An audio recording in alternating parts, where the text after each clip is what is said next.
ମୁଁ ଆସିଗଲି ମୋର ମୁର୍ଜ ପୋଟଳି ଧରିକି ଚଉରା ପାଖକୁ ମୁର୍ଜ ପକେଇବି। ଖାଲି ଆପଣଙ୍କୁ ଟିକେ ବାଲକୋନିରୁ ଦେଖିଦଉଛି, ଏପର୍ଯ୍ୟନ୍ତ ସୂର୍ଯ୍ୟ ଉଦୟ ବି ହେଇନାହାନ୍ତି, ସିନ୍ଦୁର ଫାଟିନି ଏପର୍ଯ୍ୟନ୍ତ। ପୁରା ଦେଖନ୍ତୁ ସକାଳୁ ସକାଳୁ ମର୍ଣ୍ଣିଂ ଟା କେତେ ସୁନ୍ଦର ଲାଗୁଛି। ଚାଲନ୍ତୁ, ଆଜି ପ୍ରଥମ ପଞ୍ଚୁକର ପ୍ରଥମ ଦିନ, ଆଉ ଟିକେ ରଙ୍ଗୋଲି ପକେଇବା ଚଉରା ପାଖରେ, ମାନେ ମୁର୍ଜ। ପଞ୍ଚୁକକୁ ସମସ୍ତେ ଏଞ୍ଜୟ କରନ୍ତୁ, ସମସ୍ତଙ୍କୁ ହାପି ପଞ୍ଚୁକ ସିନା, ମାନେ ପଞ୍ଚୁକର ଫିଲିଙ୍ଗସ ଟା ଆସେ ପୁରା, ନା ଭାଇବସ୍ ଟା ପୁରା ଅଲଗା, ଗାଁ ଭାଇବସ୍ ଟା। ଛାଡନ୍ତୁ, ଯେହେତୁ ଆମେ ମାର୍କେଟରେ ରହୁଛନ୍ତି, ଫିର ବି ଆମ ହିସାବରେ ପଞ୍ଚୁକ ଟିକେ ବନେଇଦବା। ତ ସକାଳୁ ଉଠିକି ଗାଧେଇ ପାଧେଇକି ମୁଁ ପଳେଇ ସାରିଲିଣି। ତ ଏବେ ମୁର୍ଜ ପକେଇବା ଷ୍ଟାର୍ଟ କରିବି, ଯାହା ଯେତିକି ଆସୁଛି ପକେଇଦବା ଆଉ। ପଞ୍ଚୁକ ଟା ନିହାତି ତ ମନେଇବା କଥା ନା ନାଇଁ।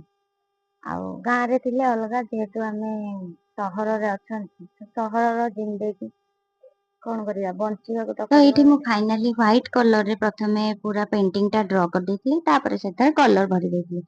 ଏବେ ଦେଖନ୍ତୁ ଫାଇନାଲ ରେଜଲ୍ଟ। ମୁଁ ଏଠି ମହାଲକ୍ଷ୍ମୀଙ୍କର ପାଦ ଚିହ୍ନ ଟିକେ ଆଙ୍କି ଦେଇଛି, କେତେ ସୁନ୍ଦର ଦେଖା ଯାଉଛି କହିଲେ।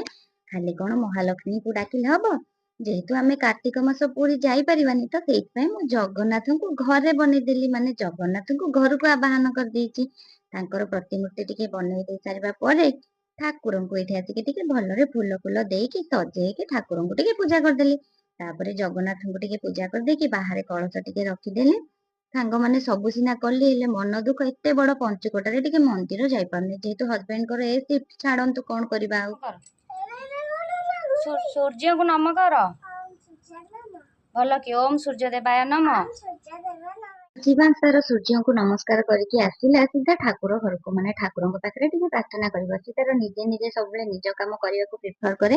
ସେ ସେଇଥିପାଇଁ ତାର ଆସନ ପକେଇକି ବସିଲା, ଠାକୁରଙ୍କୁ ନମ କଲା। ବେଳେ ବେଳେ ମନା କରେ, ମାମା ଦିନରେ ତ ପ୍ରାର୍ଥନା କରନ୍ତିନି। କିନ୍ତୁ ମୁଁ ତାକୁ ବୁଝାଏ, ନା ଧନ, ସନ୍ଧ୍ୟାରେ କଣ ଦିନରେ କଣ ସବୁବେଳେ ଠାକୁରଙ୍କୁ ପ୍ରାର୍ଥନା କରିବା। କାରଣ ଛୋଟ ପିଲାଙ୍କୁ ଆମେ ଯେମିତି ଶିଖେଇବା, ସେମାନେ ସେମିତି ବନିବେ। ତାପରେ ଏଇଠି ତାର ଖାଇବା ଟାଇମ ହେଇଯାଇଥିଲା, ତାକୁ ରେଡି କରିସାରିବା ପରେ ତା ପାଇଁ ଖାଇବା ନେଇ ଆସିଥିଲି। ସବୁଦିନ ପୁଅ ତାର ଗପ ଶୁଣିକି ଖାଇଦିଏ, କିନ୍ତୁ ଆଜି ମନ କଲା, କହିଲା ମାମା ଟିକେ ନଟିଆ କମେଡି ଲଗେଇଦିଅ, ମୁଁ ଆଜି ଟିକେ ଦେଖିବି। ତ ତାପରେ ଏଇଠି ମୁଁ ତା ପାଇଁ ନଟିଆ କମେଡି ଲଗେଇ ଦେଇକି ତାକୁ ଟିକେ ଖୁଏଇ ଦେଇଥିଲି। ତାପରେ ମୁଁ ଖାଇବା ନେଇ ଆସିଥିଲି। ଆଜି ଖାଇବାରେ ଥିଲା ଭାତ, ଅରୁଆ ଭାତ, ମୁଗ ଜାଇର ଡାଲମା, ଝୁଡଙ୍ଗ ଆଳୁ ଭଜା, ଆଳୁ ଭର୍ତ୍ତା, ଆଉ ଦହି ଭେଣ୍ଡି। ତାପରେ ମତେ ତ ସବୁବେଳେ ଭଲ ଲାଗେ କଇଥ, ମାନେ ଅରୁଆ ସହିତ ଖଟା, ସେଇଥିପାଇଁ ଟିକେ କଇଥ ଝୋଳ କରିଦେଇଥିଲି। କାର୍ତ୍ତିକ ମାସରେ ଏମିତି ଅରୁଆ ଅନ୍ନ ଖାଇକି ହବିଷ ଯୋଉମାନେ କରୁଛନ୍ତି, ସେମାନେ ଜାଣିପାରୁଥିବେ କେମିତି ଫିଲ୍ ଟା ହୁଏ। ରହୁଛି, ବାଏ ବାଏ, ଜୟ ଜଗନ୍ନାଥ। ପୁଣି ଦେଖା ହବ ନେକ୍ସଟ ଭିଡିଓରେ।